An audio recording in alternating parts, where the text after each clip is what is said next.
창문 다 열어놓으셨습니까? 무척 덥습니다.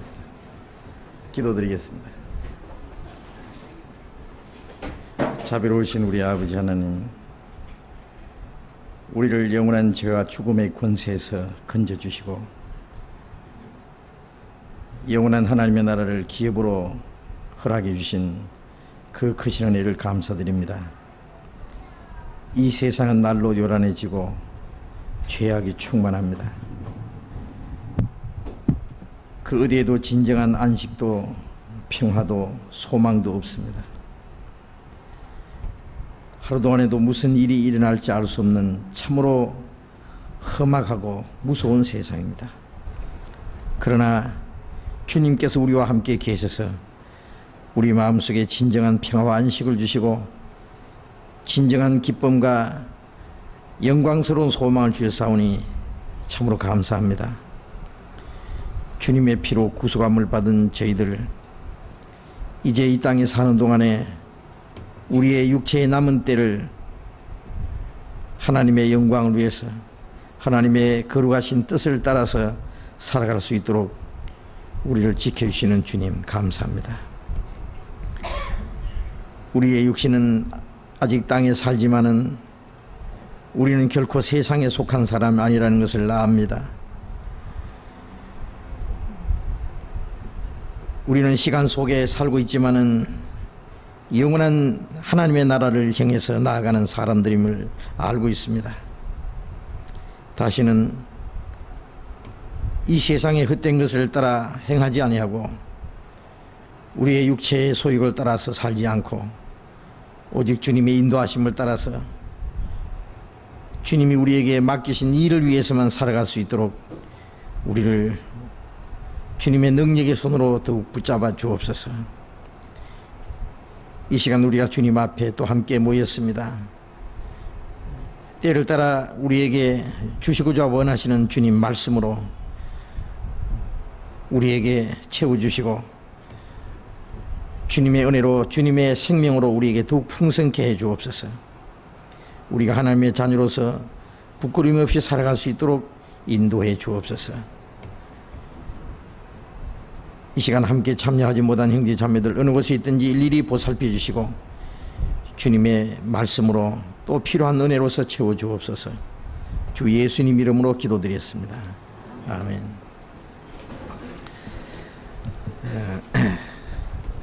질문하실 분 계시면은 질문을 적어 주셔도 되고 직접 질문하셔도 되겠습니다.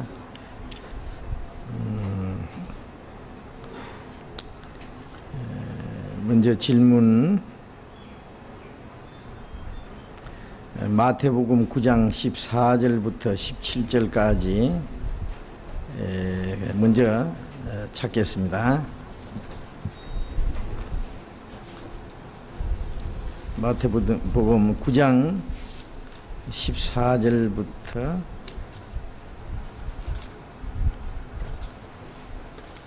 17절까지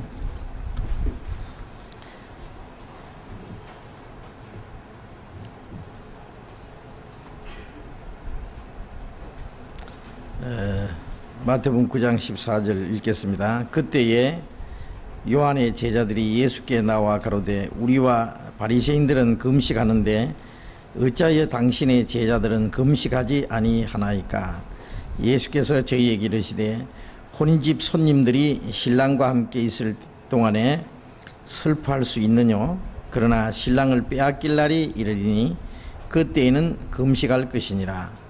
생배의 조각을 낡은 옷에 붙이는 자가 없나니 이는 기운 것이 그 옷을 당기어 헤어짐이 더하게 됨이요 새 포도주를 낡은 가죽 부대에 넣지 아니하나니 그렇게 하면은 부대가 터져 포도주도 쏟아지고 부대도 버리게 됨이라. 새 포도주는 새 부대에 넣어야 둘이 다 보존되느니라.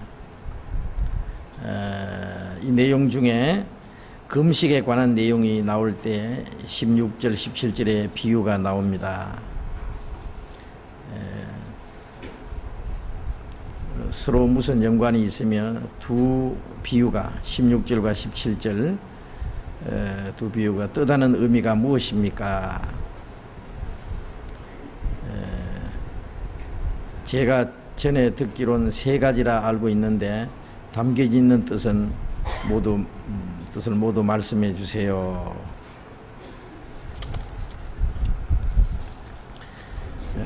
이게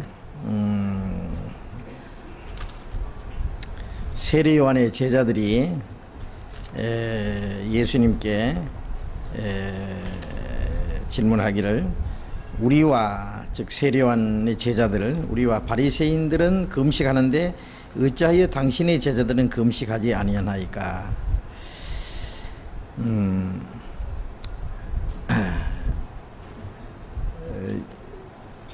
예수님 당시에 그 유태교인들은 그들의 그 종교생활 중에 이 금식이라는 것이 아주 중요한 비중을 차지하고 있는 것 같습니다. 누가복음 18장에 보면은 그 바리새인이 기도하기를 일주일에 2번씩 금식했다, 그런 말이 있어요. 하나님을 향해서, 하나님을 위해서 금식을 하고, 또 그 금식이라는 것은 사람이 사는 데 있어서 이 먹는다고 하는 것이 참 굉장히 우리 육체에 절대적으로 필요한 것인데, 그 먹는 것을 그 제한한다고 하는 것은 육체로서는 아주 괴로움이 아닐 수 없습니다.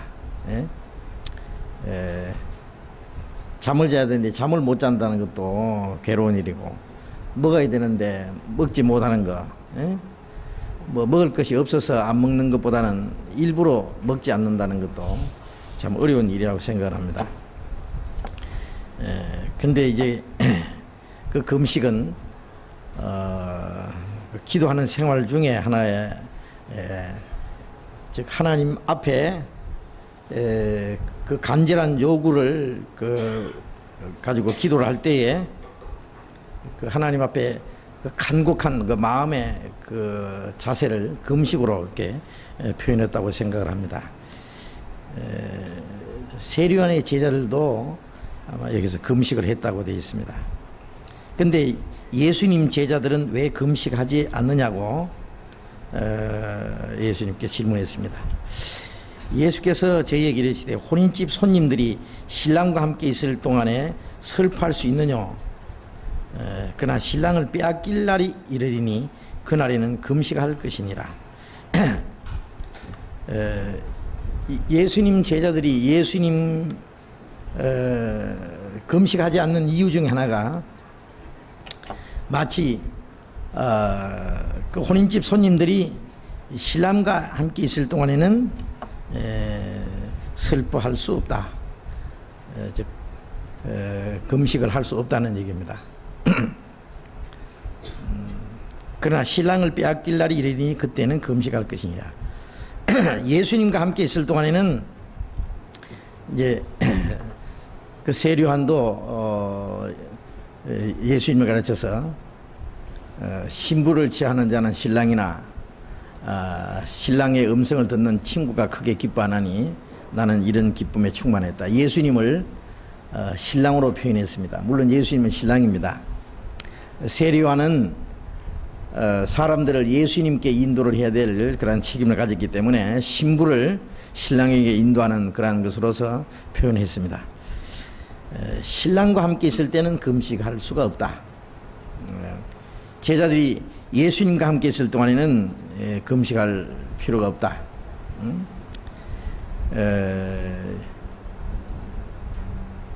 예수님은 혼자서는 40일 동안 처음 금식한 일이 있습니다. 마귀에게 시험을 받으시기 위해서 광야로 가셔서 40일 동안 금식한 일이 있습니다. 그러나 그 후에 예수님이 제자들과 함께 다니실 때는 식사할 겨를이 없어서 식사를 못 하신 것 외에는 일부러 금식을 하시지 않았다고 생각을 합니다. 물론 제자들도 일부러 금식을 할 필요가 없었습니다. 예수님과 함께 있는 동안에는 세례요한은 회개를 전파하는 사람이었습니다. 예수님 말씀에 피를 부어도 춤추지 않고 애국을 해도 가슴 치지 않았다. 세례요한은 회개를 외치면서 광야에서 먹지도 않고 세례요한은 금식을 했습니다. 또 메뚜기와 석증이를 뜯어먹으면서 그 육체적으로는 자기의 먹는 것과 이 생활하는 것을 멀리하면서 그는 유대인들에게 회개를 아주 촉구하는 회개하라고 부르짖었습니다. 세례요한은 예고한 사람으로 나와 있습니다.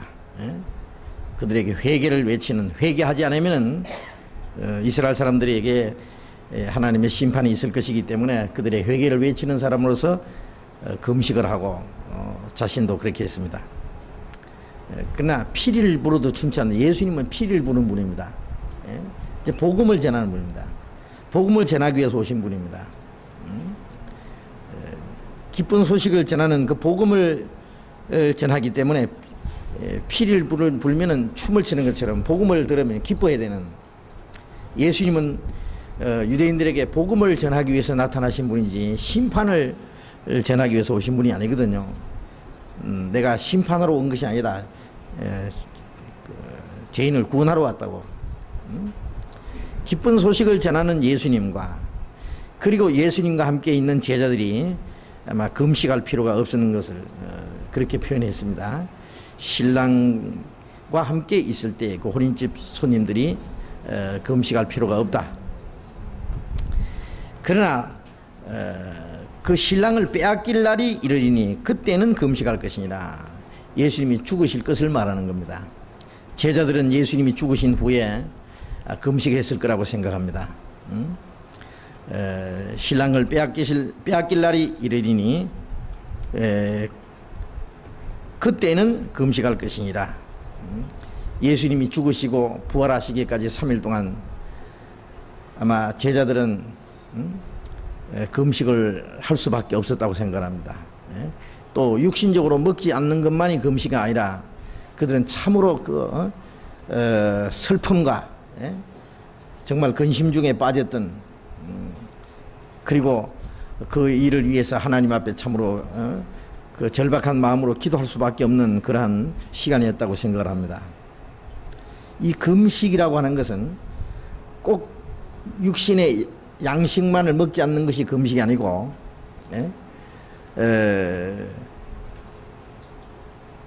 하나님 앞에 간절한 어떤 그 소원을 위해서 자기 육신의 그 요구를 제한하는 그것이 금식입니다.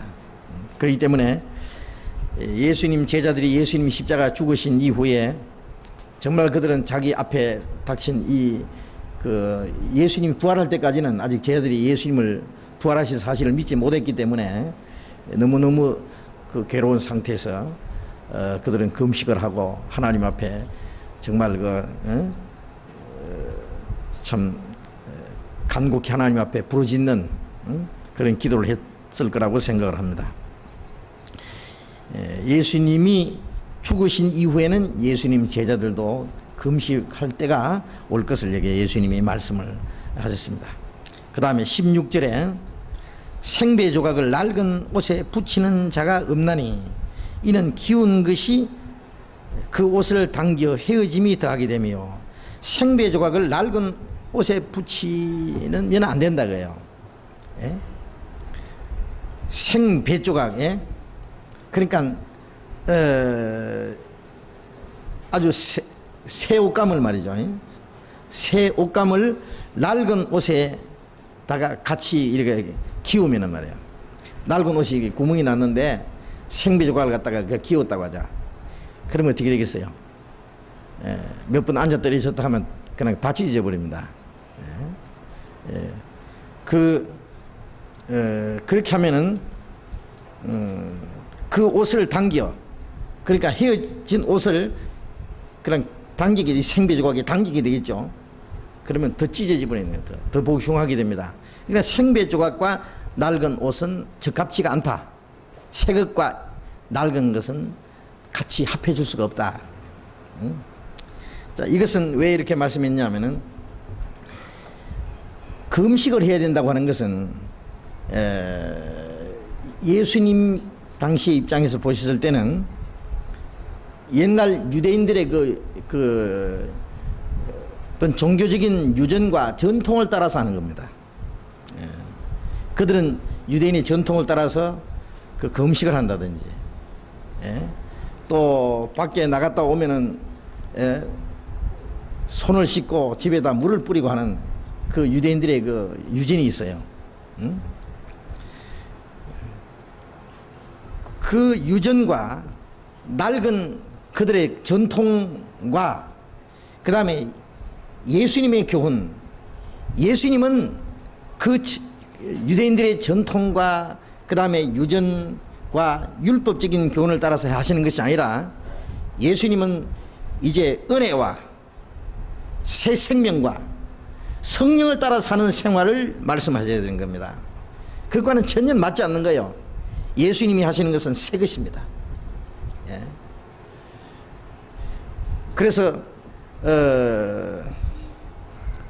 그들이 금식하는 것은 그들의 어떤 필요에 의해서 금식하는 것보다는 유전과 전통을 따라서 금식하는 거예요. 그렇기 때문에 왜 그 유대인들과 바리새인들과 세리요한의 제자들,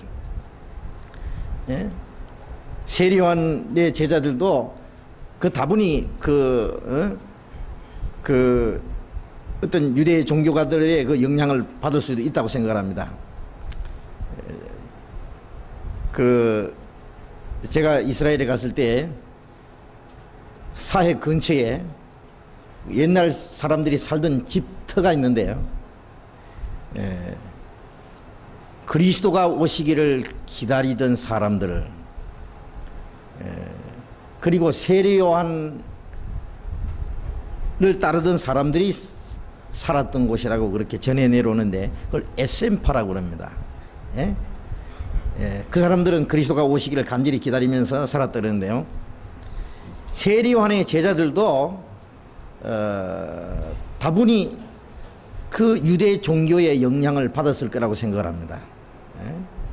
아주 그 전통적이고, 그리고 율법을 지키는 그런 사람으로서의 어떤 육신적인 고행을 하는,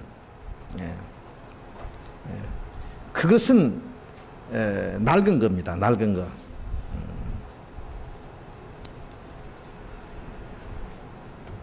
우리를 지금 현재 비난하는 사람들이 이런 말을 합니다.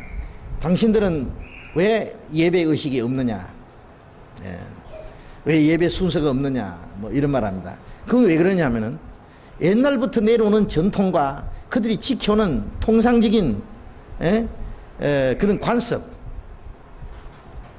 그것과 맞지 않다는 얘기예요. 거듭난 사람들이 정말 그 하나님께로 받은 새 생명과 성령을 따라 사는 생활과 유전과 전통과 옛날부터 내려오는 그 통상적인 관습을 따라 사는 것과는 완전히 다른 거예요. 완전히 다른 겁니다. 그것은 거듭난 사람이 옛날부터 내려오는 전통과 유전, 어떤 종교적인 관습을 따라 행할 수 있다고 생각합니까? 그럴 수 없습니다. 그런 데서는 완전히 해방이에요. 이젠 새 생명을 따라 사는 거예요.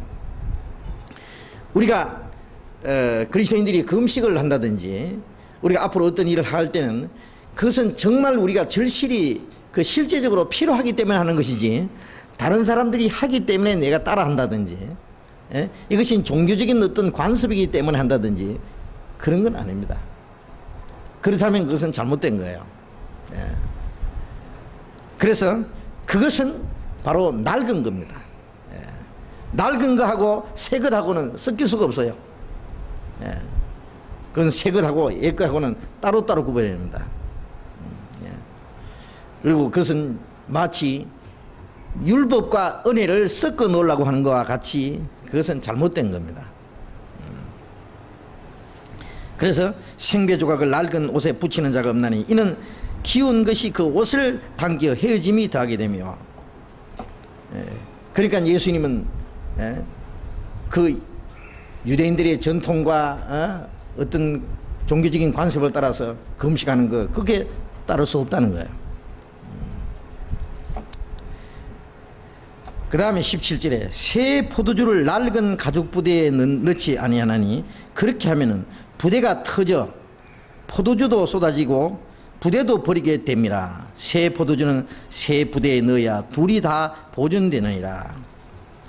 새 포도주를 낡은 가죽 부대에 넣지 아니하나니, 옛날 유대인들은 포도주를 가죽 부대에 넣습니다. 양을 잡아가지고 그 완전히 그 쪼개지 않고 말이죠.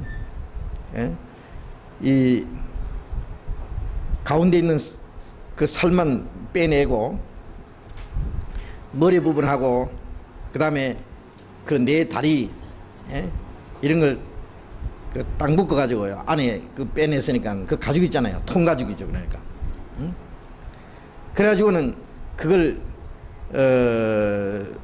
포도주를 담그는 것으로서 사용했습니다. 그러니까 새 가죽 부대에다가 포도주를 넣어야 됩니다. 새 가죽 부대에다가 새 포도주를 넣어야만 이제 그것이 오래 가도 그것이 이제 보존됩니다. 그런데 새 포도주를 낡은 가죽 부대에 넣으면 어떻게 되냐? 그렇게 하면 이 새 포도주가 이 발효해 가지고요, 발효해서 부풀잖아요. 그 술 같은 거 오래 담가놨다가 어떻게 하면 뚜껑을 말이죠, 뚜껑을 열면 팍 튀어나가잖아요.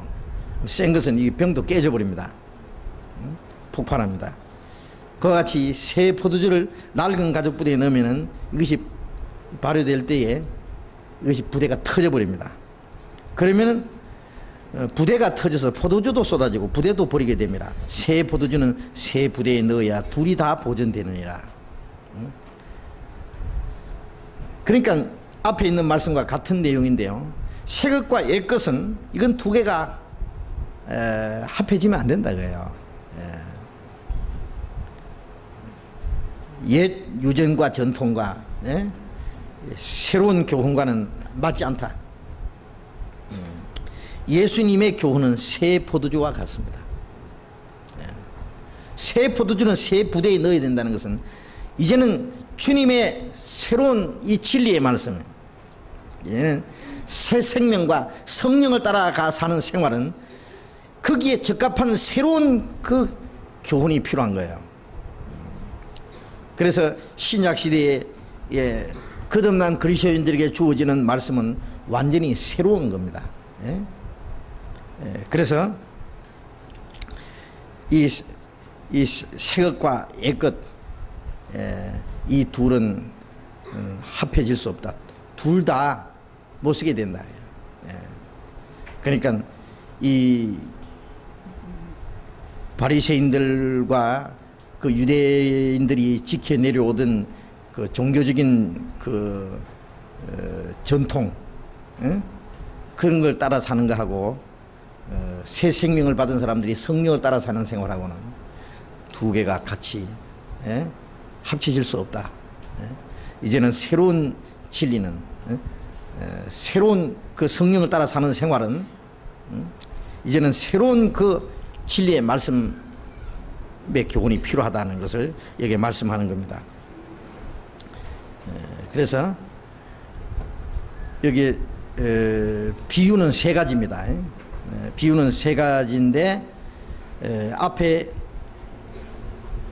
혼인집 손님이 신랑과 함께 있을 때는 금식할 수 없다는 말씀하고, 뒤에 생배 조각을 낡은 가죽 부대에 넣을 수 없다는, 생배 조각을 낡은 옷에 붙일 수 없다는 거하고, 새 포도를 낡은 가죽 부대에 넣을 수 없다는, 이것은 새 것과 옛 것을 두 개를 같이 섞어 놓을 수 없다고 하는 같은 교훈이라고 생각을 합니다.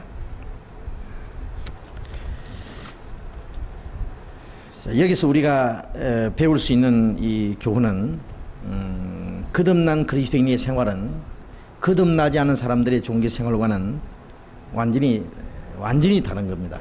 완전히. 거듭나지 못한 사람들은요, 새 생명을 따라 사는 생활을 하는 그리스도인의 생활과는 또 전혀 맞지 않습니다. 그 사람들은 그 옛것은 생명이 없는 사람들. 유대 종교가들은 율법과 그들의 전통을 따라서 행하는 겁니다. 그것은 거듭난 사람들과는 관계없는 겁니다. 그러나 구원받기 전에는 그것은 필요한 거예요. 그것은 육체의 예쁨만 될 뿐입니다. 그것은 사람의 양심을 변화시키고 새 생명을 주지 못하는 거예요. 그는 종교입니다. 종교라고 하는 것은 그 레리지오라고 하는 거기에는 교리가 있고 율법이 있고 어떤 의식이 있습니다. 그것으로 사람의 모든 것을 제한해 가는 것이 종교입니다. 생명이 있기 전에는 그것도 필요합니다. 그러나 새 생명을 받은 사람은 그 종교에서는 완전히 해방되는 거예요. 완전히. 새 포도주는 낡은 가죽 부대를 터뜨리는 것처럼 이 새 생명을 받은 사람들은 옛 낡은 이 전통과 유전을 완전히 깨뜨려 버립니다. 거기서 해방되는 거예요. 그 다음에 또 한 가지 질문이 있는데요. 요한계시록 7장 5절부터 8절에 보면은 한번 보십시다. 7장 5절부터 8절까지.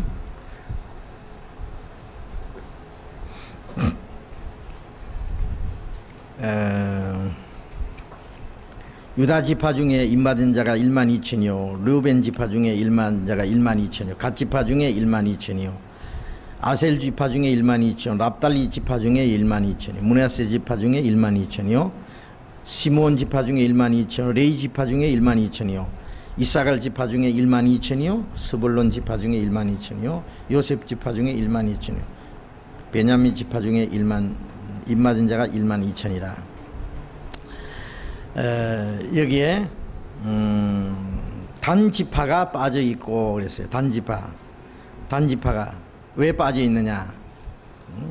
여기는 뭐 단지파가 왜 빠졌다는 말도 없어요. 단지파 대신에 요셉의 아들 므낫세가 들어가 있습니다. 그런데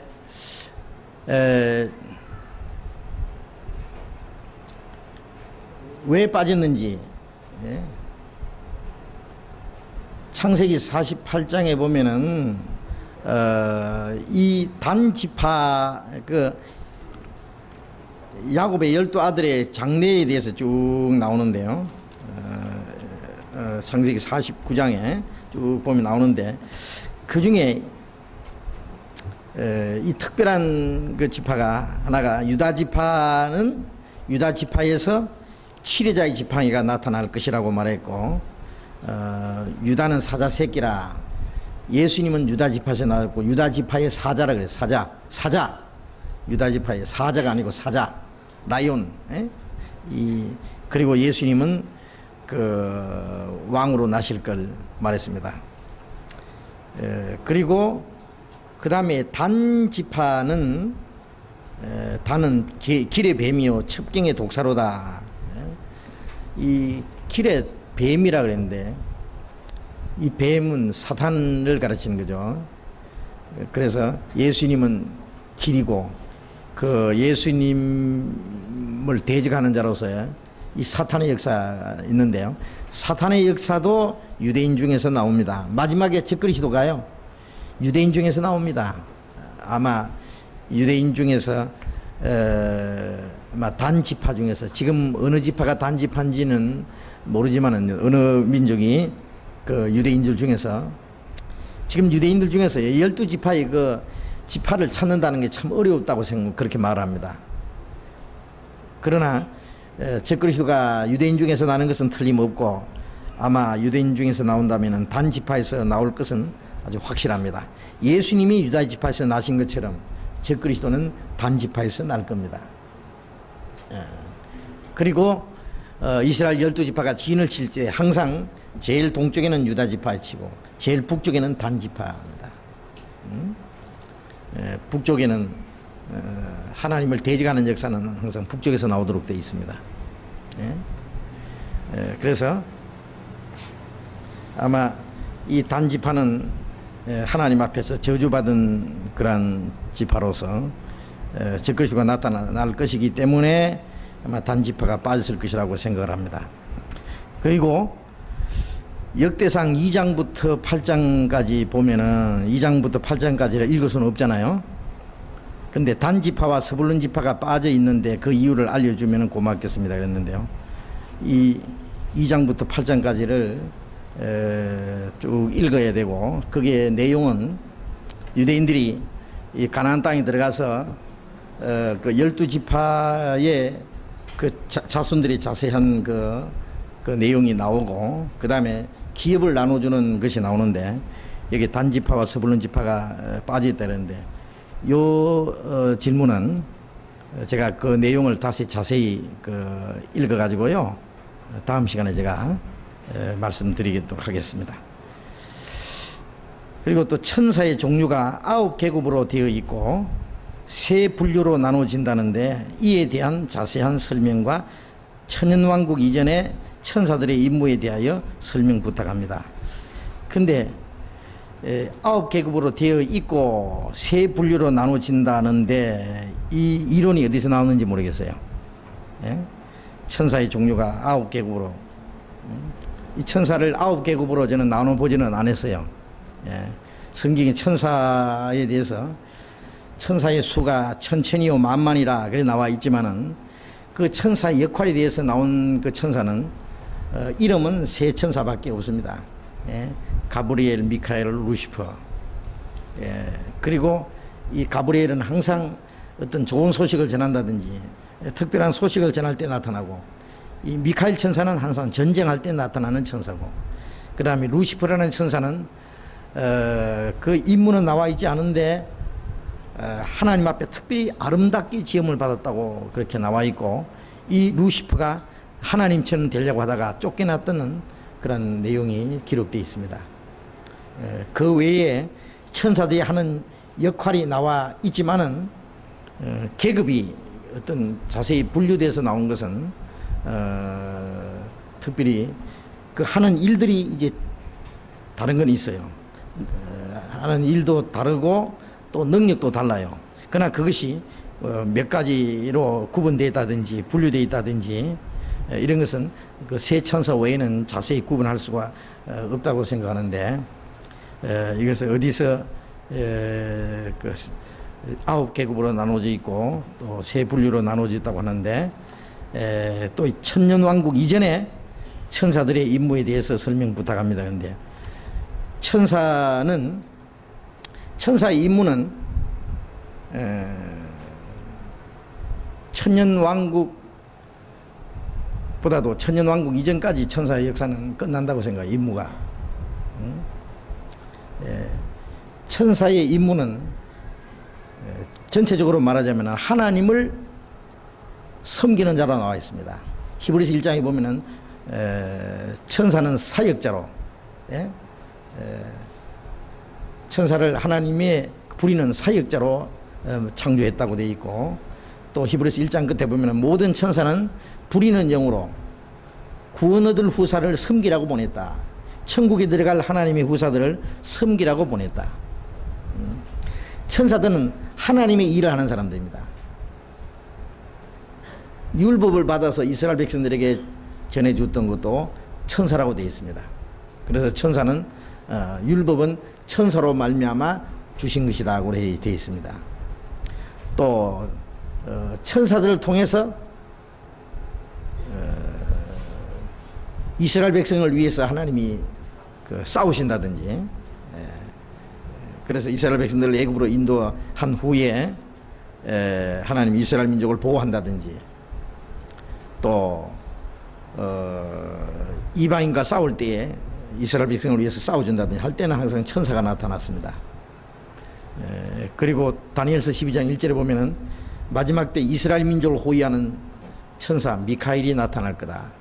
미카엘 천사가 나타나서 이스라엘을 위해서 싸워준다 이렇게 나와 있고, 또 요한계시록 7장에 보면은 네 천사가 땅 네 모퉁이에 서서 사방 바람을 붙잡아서 불지 못하겠다든지, 요한계시록 9장에 보면은 천사가 땅 네 모퉁이 사방에 결박한 네 천사 활동하지 못하도록 이 천사를 놓아주니까 연월 일시에 이르러 사람 3분의 1을 죽이기로 예비된 자들이라.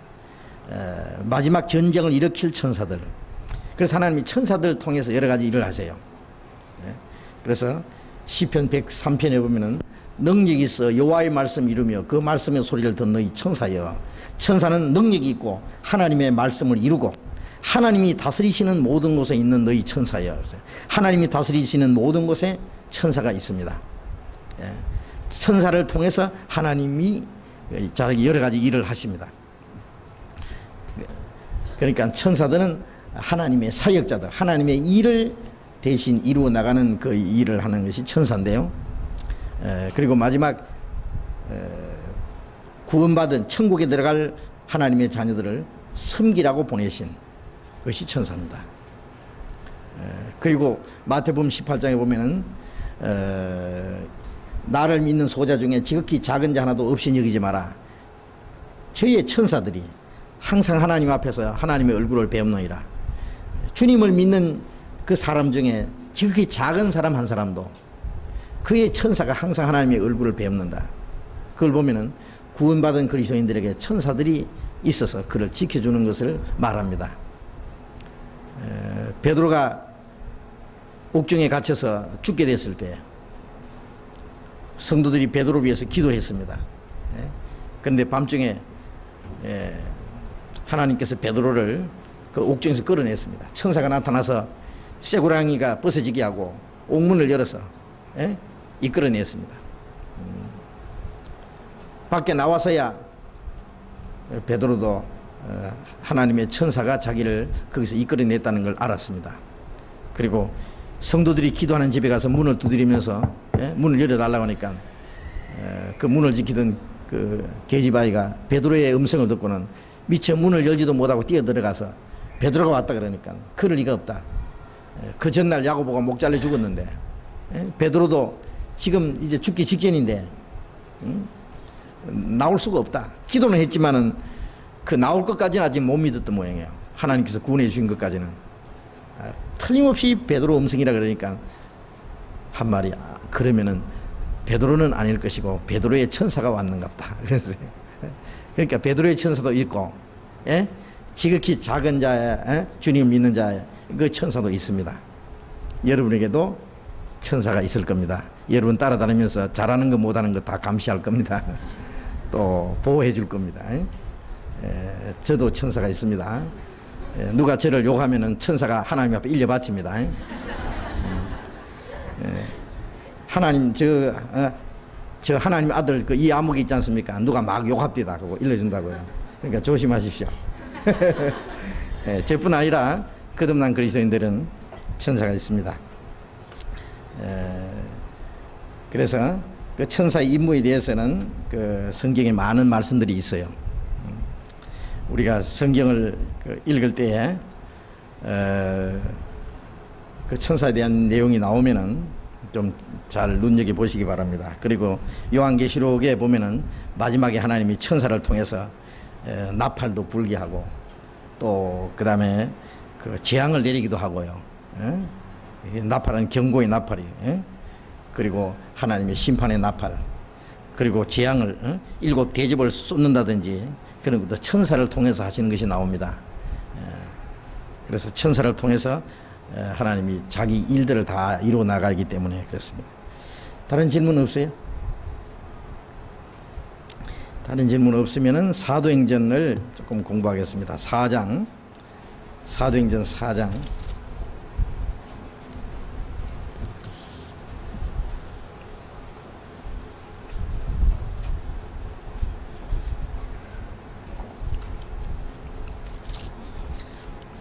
4장 13절부터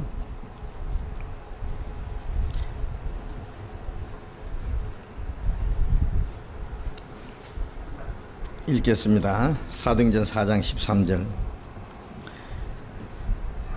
저희가 베드로와 요한이 기탄 없이 말함을 보고 그 본래 학문 없는 범인으로 알았다가 이상히 여기며 또 그 전에 예수와 함께 있던 줄도 알고 또 병 나은 사람이 그들과 함께 섰는 것을 보고 힐난할 말이 없는지라 명하여 공회에서 나가라 하고 서로 의논하여 가로되 이 사람들을 어떻게 할꼬. 저희로 인하여 유명한 표적 나타난 것이 예루살렘에 사는 모든 사람에게 알려졌으니 우리도 부인할 수 없는지라. 이것이 민간에 더 퍼지지 못하게 저희를 위협하여 이후에는 이 이름으로 아무 사람에게도 말하지 말게 하자 하고 그들을 불러 경계하여 도무지 예수의 이름으로 말하지도 말고 가르치지도 말라 하니 베드로와 요한이 대답하여 가로되 하나님 앞에서 너희 말 듣는 것이 하나님 말씀 듣는 것보다 옳은가 판단하라. 우리는 보고 들은 것을 말하지 아니할 수 없다 하니 관원들이 백성을 인하여 저희를 어떻게 벌할 도리를 찾지 못하고 다시 위협하여 놓아주었으니 이는 모든 사람이 그 된 일을 보고 하나님께 영광을 돌림이르라. 이 표적으로 병 나은 사람은 40여세나 되었더라. 여기까지. 자, 이 말씀은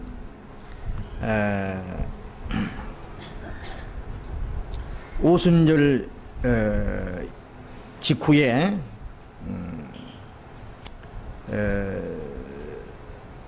3,000여 명이 구원을 받고 그 다음에 또 한 번 베드로와 요한이 그 성전 미문에 앉아있던 그 안진뱅이를 일으키는 그 이적을 행한 사건 때문에 많은 사람들이 또 한 번 놀래서 베드로와 요한을 주목할 때에 그들을 향해서 베드로는 또 한 번 말씀을 전할 기회를 얻었습니다.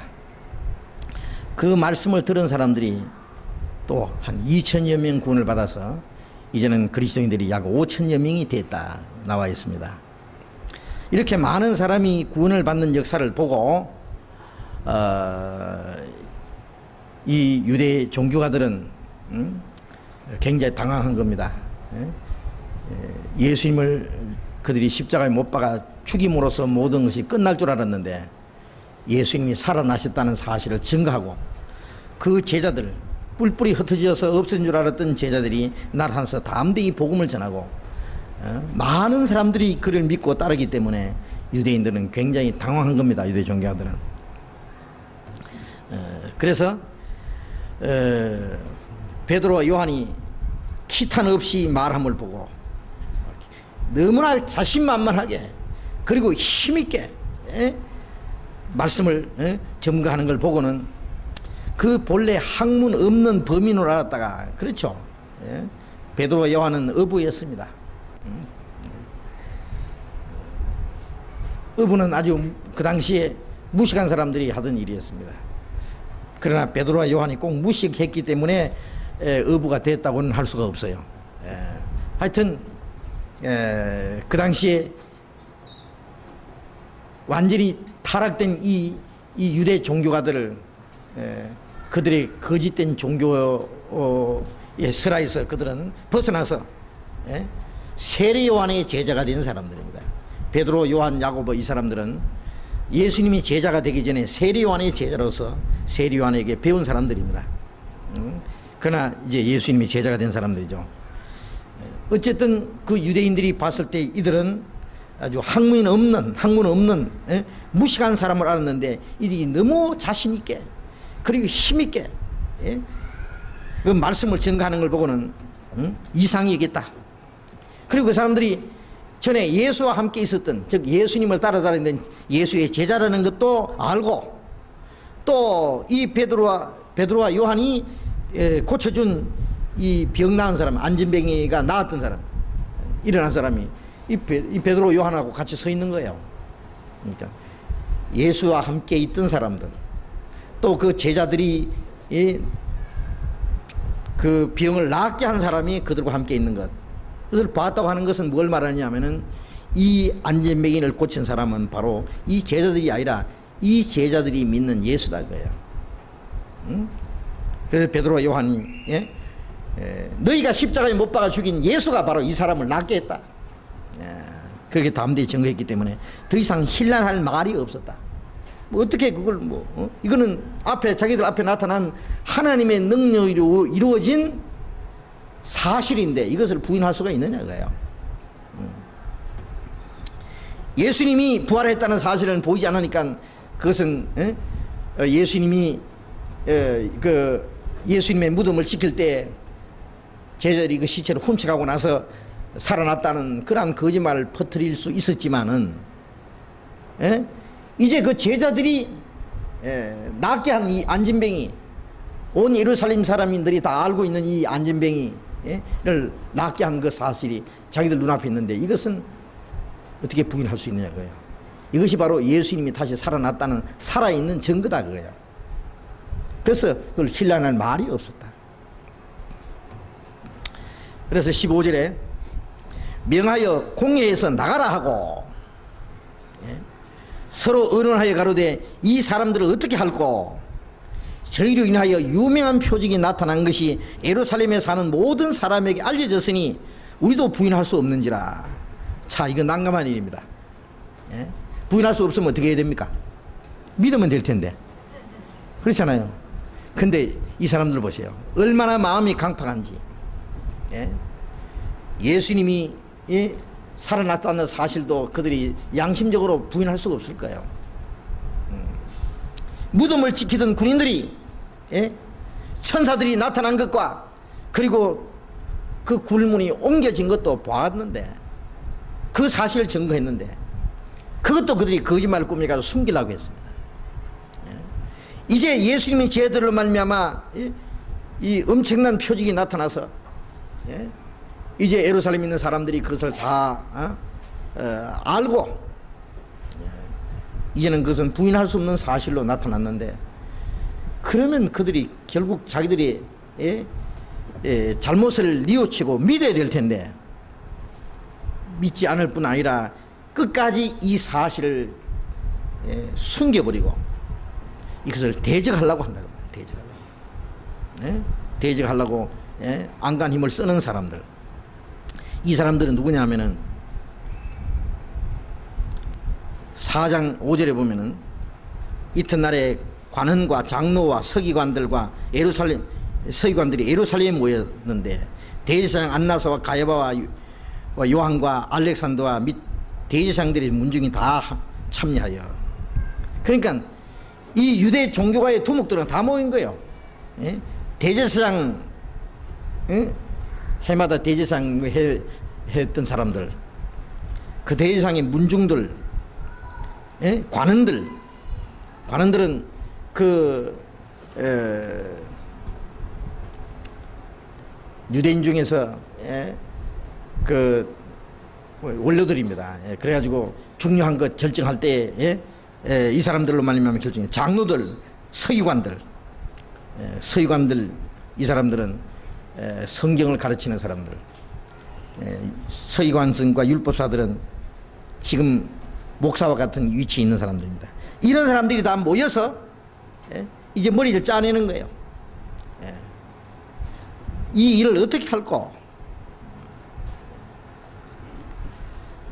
그 사람들이 모인 것이 공회입니다. 공회.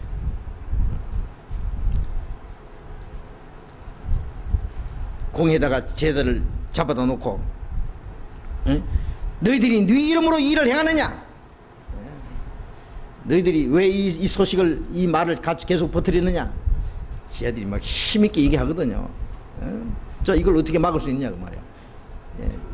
이것은 모든 사람들이 알려진 이제는 사실인데 말이야. 자, 이 사람들을 도대체 어떻게 할꼬?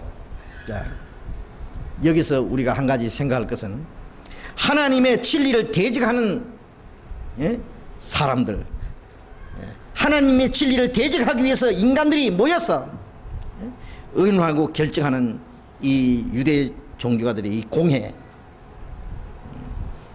그 당시에 유대 종교가들이 모인 이 공회라고 하는 것은 아주 제일 큰 유대인 회의입니다. 바로 최고 회의입니다. 요즘에 말하면 뭡니까? 요즘에는 뭐 교파가 하도 많으니까 교파마다 그 총회가 있습니다. 그들의 그 교파에 있는 사람들이 제일 원로들, 목사들도 원로들, 장로들, 이 사람들이 모여가지고 결정하면은 바로 그것이 그 교단에서 아주 결정되는 거예요. 그들이 무엇을 결정하면은 그것이 옳고, 그들이 어떤 것을 잘못됐다고 하면은 잘못됐다고 결정되는 겁니다.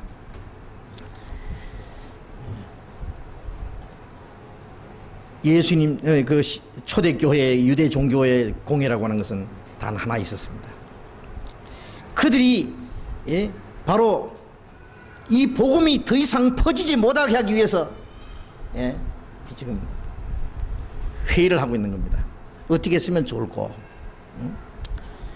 17절에 보면 이것이 민간에 더 퍼지지 못하게 저희를 위협하여 이후에는 이 이름으로 아무 사람에게도 말하지 말게 하자.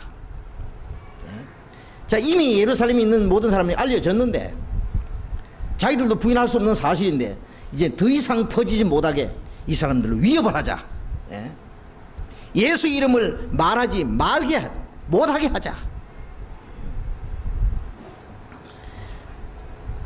그래서 18절에 그들을 불러 경계하여 도무지 예수의 이름으로 말하지도 말고 가르치지도 말라 하니, 이 복음 전하는 일을 막는 사람들, 그걸 어떻게 막겠어요? 이것은 마치 말이죠, 홍수가 나서 막 휩쓸고 내려오는데 그걸 무슨 뚝을 싸가지고 막으려고 하는 것처럼 어리석은 생각입니다. 그걸 어떻게 막겠어요? 하나님이 하시는 역사를 인간이 어떻게 막겠습니까? 막을 수 없는 겁니다. 그런데 이것을 막아보려고 하는 사람들, 어리석은 일뿐 아니라 이것은 바로 하나님을 도전하는, 인간이 할 수 있는 최대의 범죄입니다. 이것이 인간이 하나님 앞에 범할 수 있는 최대의 그 죄는 살인이나 간음이나 도둑질이나 사기치는 것이 아니라 그보다 더 큰 죄, 그것은 하나님의 역사를 도전하는 죄. 그것이 바로 예수님이 말씀하신 성령을 회방하는 죄입니다. 성령의 역사를 회방하는 죄, 거역하는 죄입니다. 데살로니가 전서 2장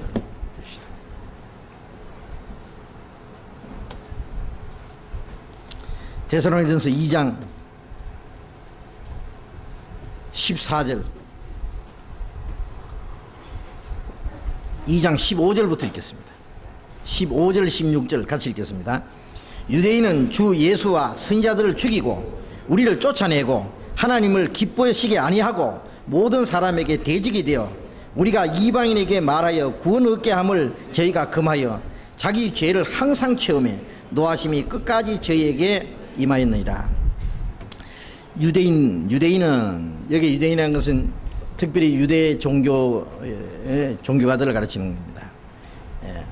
예수와 선지자들을 죽이고 우리를 쫓아내고, 이 복음 전하는 자들, 이 말씀을 하고 있는 이 바울 사도는 유대인들에게 복음을 전하니까 유대인들이 바울을 죽이려고 했습니다. 이제 바울은 나는 이방인에게로 간다.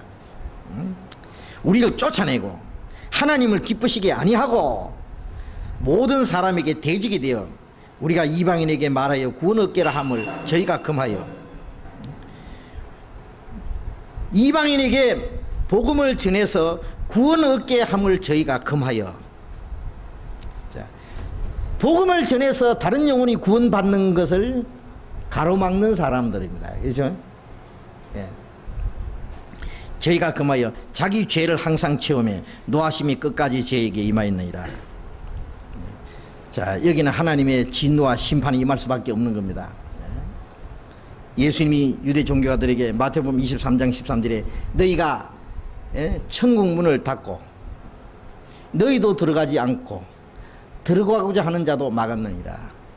저기들도 안 들어가고 남도 못 들어가게 하는 자들. 그것이 옛날 유대 종교가들이었고 예수님 시대도 그랬고 사도 시대도 그렇고 지금도 그렇습니다. 이런 사람도 있습니까 없습니까? 지금도 있습니다. 성령은 이 복음을 계속 증가하게 하죠. 성령이 너희에게 마시면 너희가 권능을 받고 땅끝까지 내 증인이 되리라. 성령으로 말미암아 복음을 전하는 그러한 사람들이 있는가 하면은 마귀도 늙어 죽지 않고 지금까지 살아서 역사하기 때문에 이 복음의 역사를 가로막는 역사입니다. 예수님을 따라다니면서 예수를 죽이려고 했던 그 마귀, 사도들을 핍박하고 죽이고 이 복음을 대적했던 사람들 속에 역사했던 마귀는 지금도 많은 사람들 속에 역사해서 이 복음을 증거하지 못하도록, 복음이 전해지는 곳마다 사람들이 구원을 받고 주님 앞에 돌아오는데 어떻게 하면 이 복음이 전해지지 못하게 할꼬, 이 복음이 더 이상 퍼지지 못하게, 그렇죠? 그 복음을 더 이상 말하지 못하게 하자. 그래서 다른 사람에게 복음을 전해서 구원받게 하는 것을 금했다. 그들은 자기들의 죄를 체험해 하나님의 노하심이 끝까지 저에게만 있느니라. 그게 하나님의 진노와 심판이 있습니다. 이 복음을 대적하는 죄보다 더 큰 죄는 아마 없을 겁니다. 이 복음을 대적하는 이것은 보이지 않는 영적인 세계는 사탄의 역사가 하나님의 성령의 역사를 대적하는 일이고, 눈에 보이는 일로서는 인간의 거짓과 인간의 권위가 바로 진리를 대적하는 이 싸움은 있습니다. 지금도. 이 세상은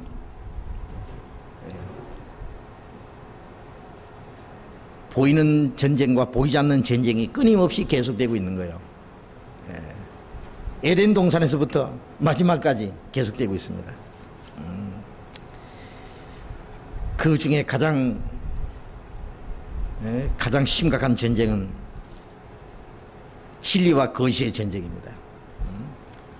거짓이 진리를 대적합니다. 사탄이 하나님을 도전합니다. 인간 세력이, 인간의 권위가 하나님의 권위를 도전하는 거예요. 그렇죠? 어디든지 있습니다. 우리가 복음을 전하는데 바로 그것을 바로 느낍니다. 복음이 전해지고 하나님의 역사가 나타나면 반드시 거기는 그 복음의 역사를 대적하는 일이 반드시 있습니다. 없지를 않습니다. 없을 수가 없습니다. 반드시 있습니다. 그런데 그 인간의 권위로서 하나님을 도전하는 사람들, 복음을 대적하는 사람들과 함께 싸우는 사람들, 이것이 복음을 전하는 사람들이요. 마가복음 7장을 보십시오. 7장 6절부터 보겠습니다. 6절부터 가라사대 이사야가 너희 외식하는 자에 대하여 잘 예언하였도다. 기록하였으되 이 백성이 입술로는 나를 존경하되 마음은 내게서 멀도다. 사람의 계명으로 교훈을 삼아 가르치니 나를 헛되이 경배하는도다 하였느니라. 자, 여기에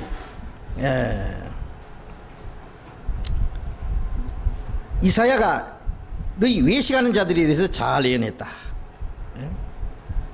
이 백성이 입술로는 나를 존경하되 마음은 내게서 멀다. 입으로는 하나님을 잘 존경하고 하나님을 잘 믿는 것 같고 하는데 마음은 내게서 멀다. 자, 이런 사람들 속에 사단이 역사하는 거예요.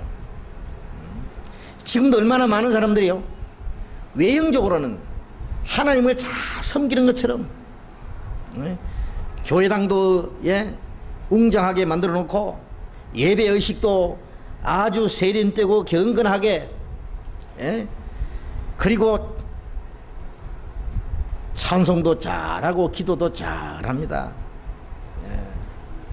외형적으로 보면 너무나 정말 하나님을 잘 공개하는 것 같습니다. 그러나 그 마음은 하나님과 먼니다. 입으로는 하나님에 가까이 하지만 마음은 하나님과 천리 말리 먼 사람들이에요. 예. 입으로 하나님을 사랑하지만 마음으로는 하나님을 사랑하지 않습니다. 예. 입으로 하나님을 높이고 하나님의 영광을 노래하지만 그 마음은 하나님의 영광 없습니다. 사람의 계명으로 교훈을 삼아 가르치니. 자, 이 말씀은 다른 번역에는 어떻게 됐냐면은 사람의 교훈으로 하나님의 말씀을 대신하여 가르치니, 이렇게 번역되어 있어요. 사람의 교훈으로 하나님의 말씀을 대신하여 가르친다. 그러니 나를 헛되이 경배하는도다. 사람이 만들어낸 교리, 사람이 만들어낸 어떤 명령, 그런 걸 가지고 하나님의 말씀을 대신해서 가르치니 하나님을 헛되이 경배한다. 하나님 경배하는 게 아니죠.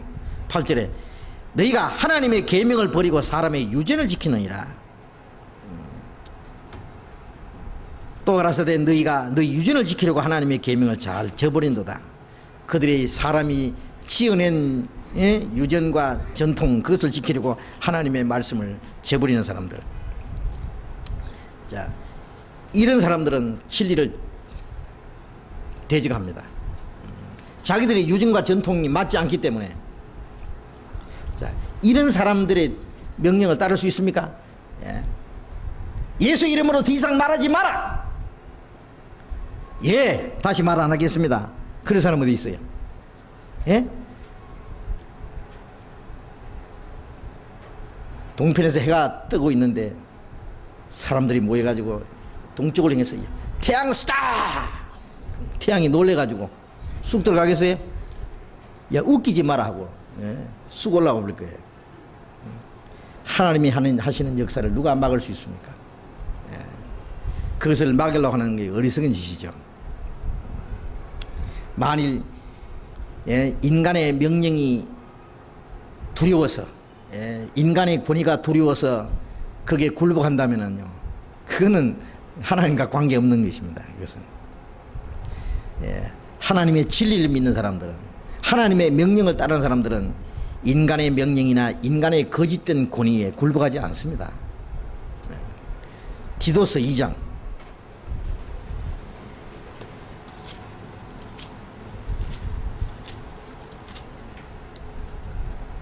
디도서 1장입니다. 1장 14절.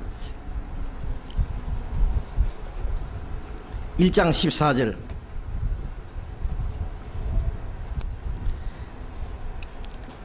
같이 읽겠습니다. 유대인의 허탄한 이야기와 진리를 배반하는 사람들의 명령을 쫓지 않게 하려 함이니라. 유대인의 허탄한 이야기와 진리를 배반하는 사람들의 명령을 쫓지 않게 하려. 진리를 배반하는 사람들의 명령을 쫓지 않게 하랍니다. 어떤 사람들 성경 실컷 배워놓고 딴 데 가서 야, 거기 가지마, 그 사람들 따라가지마, 그 사람들 이단이야 그러면 실컷 성경 배워놓고 옳다고 해놓고는 가서 그 사람 말이 옳은가 싶어가지고, 참 그런 사람은요 구원받을 자격이 없는 사람입니다. 아시겠습니까? 하나님의 말씀이 옳으면 옳고 하나님의 말씀에 틀리는 건 틀리는 거예요. 그렇잖아요.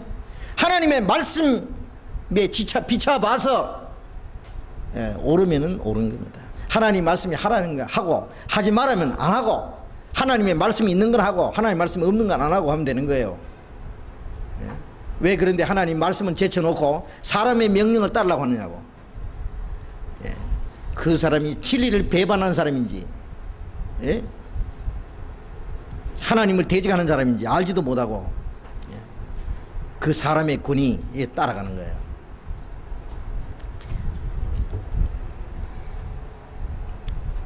이 복음을 대적하는 것이 믿지 않는 사람들이 복음을 대적하는 게 아니잖아요.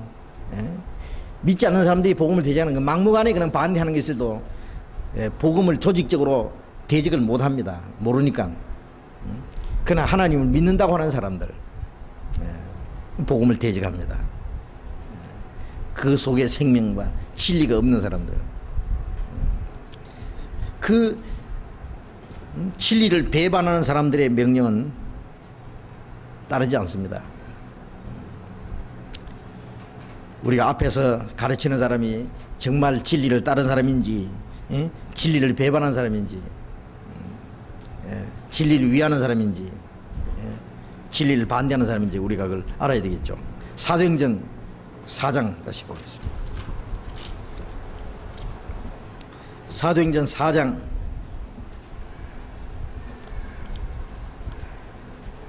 18절. 그들을 불러 경계하여 도무지 예수의 이름으로 말하지도 말고 가르치지도 말라 하니 베드로와 요한이 대답하여 가로되 하나님 앞에서 너희 말 듣는 것이 하나님 말씀 듣는 것보다 옳은가 판단하라. 하나님 앞에서 너희 말 듣는 것이 하나님 말씀을 듣는 것보다 옳은가 판단하라. 우리는 보고 들은 것을 말하지 않을 수 없다. 자, 이거 얼마나 자신 있는 말이에요. 하나님 앞에서, 우리가 하나님 앞에 있는데 하나님 앞에서 너희 말 듣는 것이 하나님 말씀 듣는 것보다 옳은가 판단하라. 즉 인간의 말 듣는 것이 옳으냐 하나님 말씀 듣는 것이 옳으냐 너희도 한번 판단해 봐라 그야. 자, 우리는 항상 하나님 앞에서 있습니다.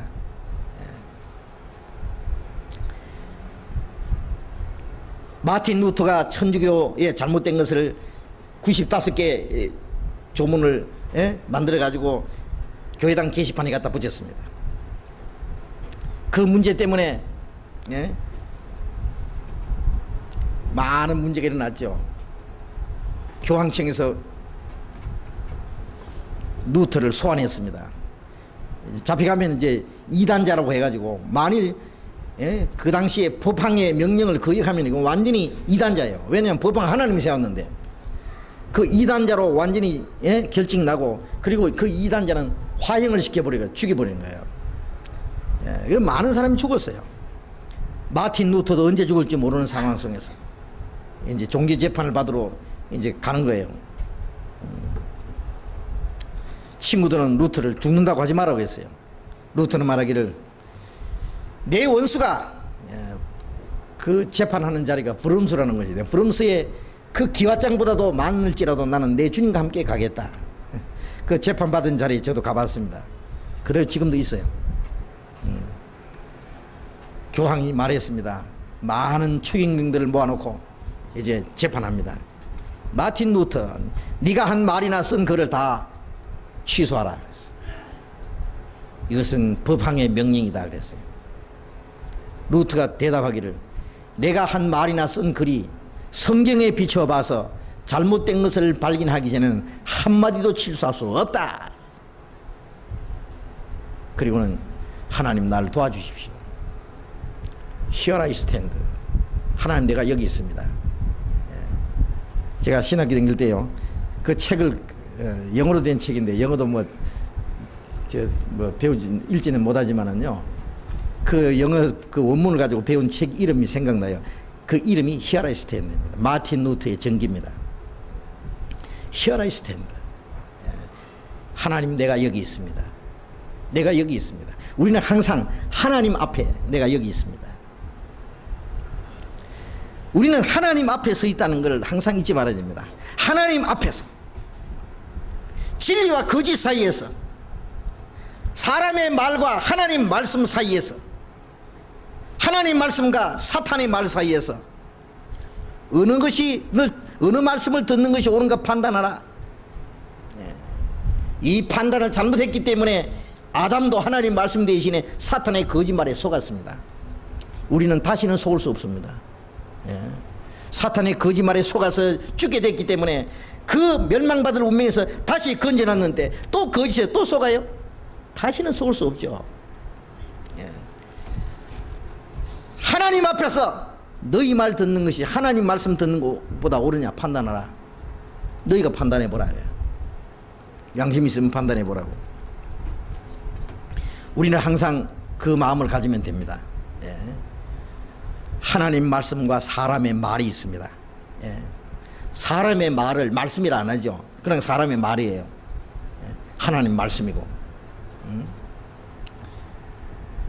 우리는 보고 들은 것을 말하지 않을 수 없다. 그렇지. 우리의 마음에 믿는 거, 보고 들은 거, 우리는 눈으로 본 바요, 손으로 만지고 주목하고 확신한 바다. 요한일서 1장 1절에 보면은 태초부터 계신 생명의 말씀에 대해서는 우리로 눈으로 본 바요, 귀로 들은 바요, 주목하고 우리 손으로 만진 바라. 그렇다. 우리가 만졌다, 눈으로 봤다, 들었다. 그런데 우리가 말하지 않을 수 있느냐? 예수님이 죽으신 것도 봤고 부활하신 것도 봤고 성천하신 것도 봤습니다. 예수님 만져봤습니다. 그 사람들이 살아있을 때 힘있게 전해진 거예요. 자, 우리는 어떻습니까? 우리도 만지지는 않았지만은, 눈으로 보지는 않았지만은, 예수님 말씀대로 보지 못하고 믿는 자는 복되도다. 손으로 만지고 눈으로 본 것 이상 이 성경 말씀에 너무 확실한 것을 우리가 믿습니다. 응? 우리가 믿는 거로 말하노라. 그렇죠? 고린도후서 4장 13절.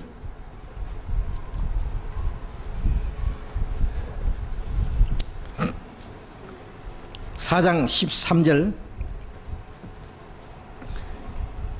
같이 읽어봅시다.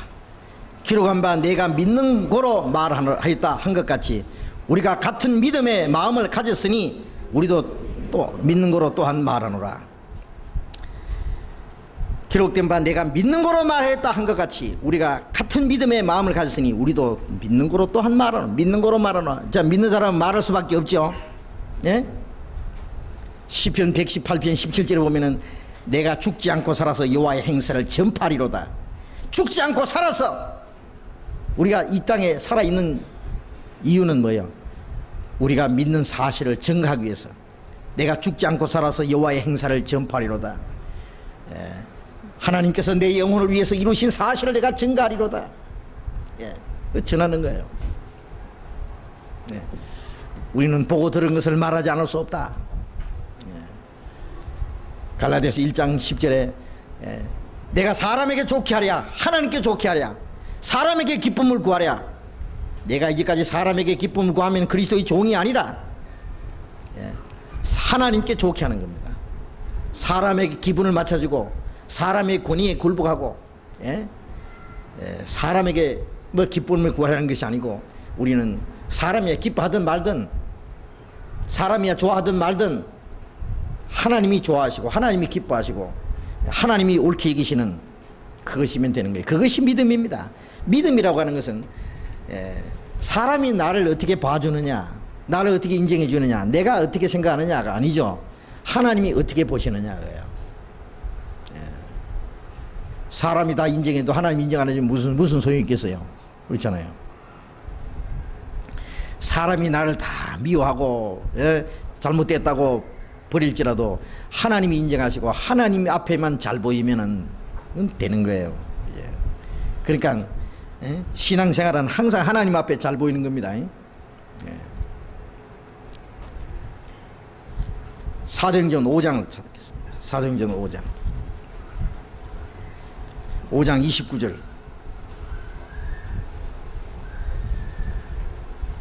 5장 29절 같이 읽어봅시다.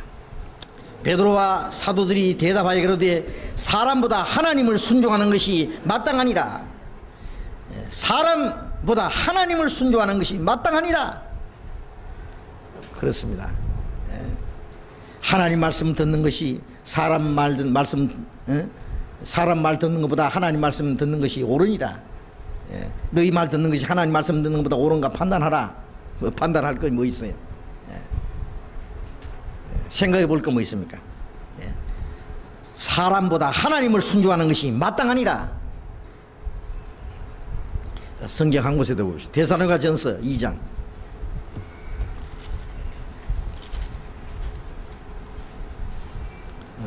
2장 4절 같이 읽어봅시다. 오직 하나님의 옳게 여기심을 입어 복음 전할 부탁을 받았으니 우리가 이와 같이 말하면 사람을 기쁘게 하리 함이 아니요 오직 우리 마음을 감찰하시는 하나님을 기쁘시게 하려 함이라. 오직 하나님의 옳게 계심을 복음 전할 부탁을 받았으니, 자, 우리는 구원받자마자 하나님께 옳게 여기심을 입었습니다. 하나님 앞에 의롭다함을 받고 하나님 앞에 세움을 받았습니다. 그리고 복음 전할 부탁을 받았습니다. 땅끝까지 복음을 전하라는 부탁을 받았습니다. 인간들은 그 복음을 전하지 말라는 명령을 내렸습니다. 그렇죠? 예. 이제 우리는 주님의 복음 전할 부탁을 받았으니 그걸 전해야 됩니다. 우리가 이와 같이 말하면 사람을 기쁘게 하려 함이 아니요 오직 우리 마음을 감찰하시는 하나님을 기쁘시게 하려 합니다. 하나님을 기쁘시게 하기 위해서는 우리에게 주신 이 복음을 전해야 됩니다.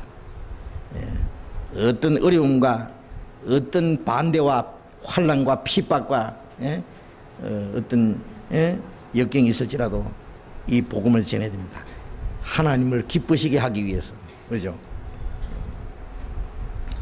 우리는 보고 들은 것을 말하지 않을 수 없다. 말을 안 할 수가 없죠.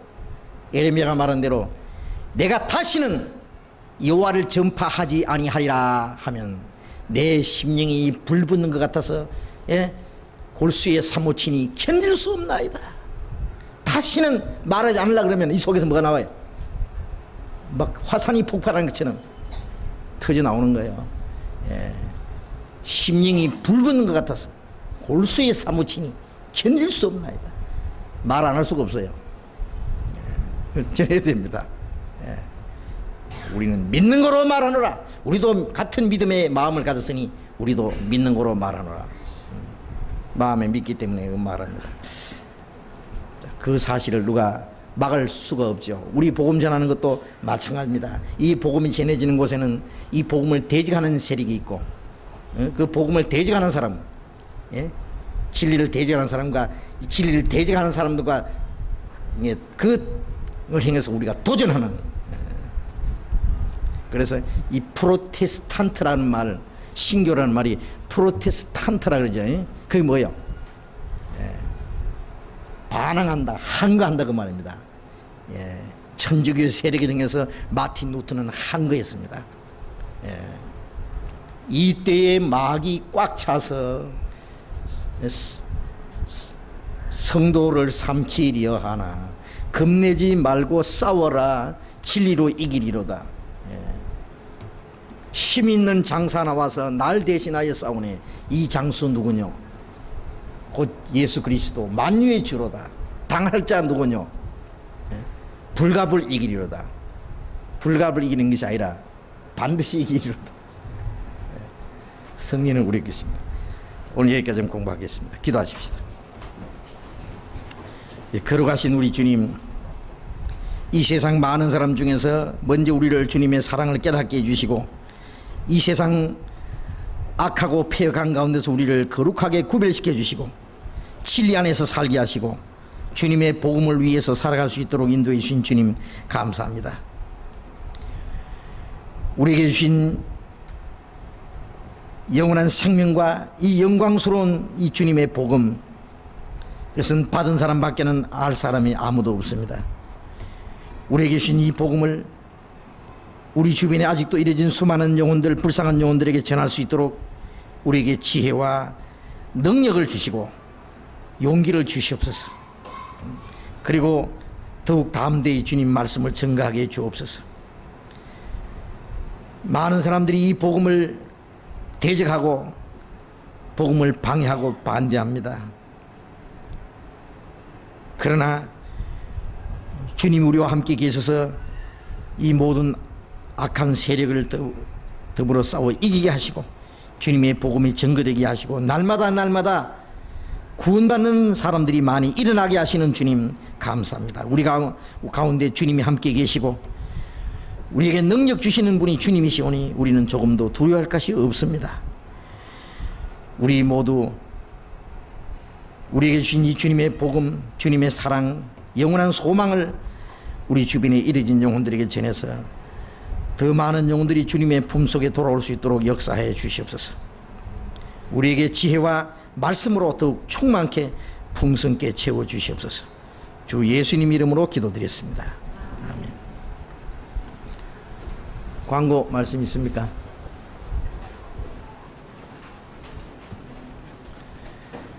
자, 광고 제가 하나 드릴게요. 자, 우리 지금 너무너무 더운데요. 오늘도 제가 얘기했습니다.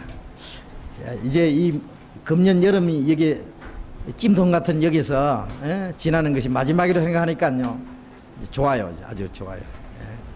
그래서 지난 주일에 여기 찜통 같은 데서 집회했던 거 사진 딱 찍어놨습니다. 크다하게나 붙여놓으려고 기념으로 잊지 않을 겁니다. 이제 몇 달 후면은 이제 우리가 그 큰 집회 장소로 옮기는데요. 자, 문제는 오늘도 제가 그 현장에 가봤는데요. 지금 굉장히 이 무더위도 빨리빨리 지금 일이 진행되고 있습니다. 그런데 마지막 작업을 빨리빨리 진행하는 만큼 이 돈이 많이 들어가요. 돈 들어갈 구멍만 지금 많이 남아 있습니다. 그래서 우리 형제 자매님들 적극적으로 좀 같이 참여해 주셔야 되겠어요. 지금 돈이 지금 약속은 많이 하셨지만은 지금 현금이 없어가지고 좀 돈이 바닥이 났어요.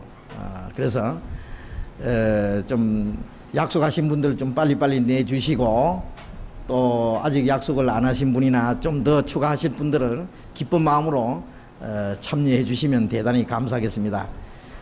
우리 형제 자매들의 적극적인 그 기도와 희생적인 이 참여에 의해서 이 큰 역사가 이루어지는 것이 틀림없습니다. 이제 마지막 그 마무리 될 때까지 참여해 주셔야지, 이제 가만히 있어도 뭐 저절로 되는갑다 이렇게 생각하시면 안 되겠어요. 시간에 해결하지만은 또 돈도 있어야 해결됩니다. 그러니까 좀 관심을 가지시고요. 다른 건 못하더라도 이 일에 꼭 좀 참여를 해 주시기 부탁드립니다. 그리고 또 수양에 참석하실 분들 미리 등록도 해 주실 분은 등록해 주시고, 등록해 주시면 준비하는 데 도움이 되겠습니다. 그리고 또 고속버스 같이 타고 가실 분들 미리 신청을 해 주셔야만, 이번 주일까지 꼭 해 주셔야만 인원 파악을 하고 버스를 다 정할 수 있습니다.